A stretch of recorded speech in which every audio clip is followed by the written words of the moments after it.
আজকে আমরা inter first ইয়ারের অর্থনীতি প্রথম পত্র বই থেকে ভোক্তা ও উৎপাদকের আচরণ এই অধ্যায়ের ইন্টারেক্টিভ লার্নিং দেখব। ভোগের একক অনুযায়ী মোট উপযোগ টু এবং প্রান্তিক উপযোগ মিউ এর সম্পর্ক বিশ্লেষণী টেবিল। এই ঘরে কোনটি বসতে পারে?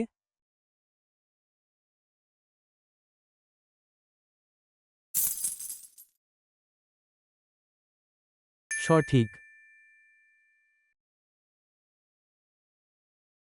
এই ঘরে কোনটি বসতে পারে?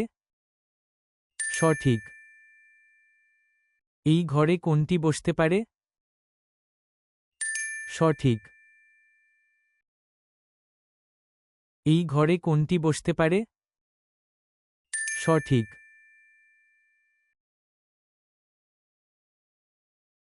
Great job, Anika.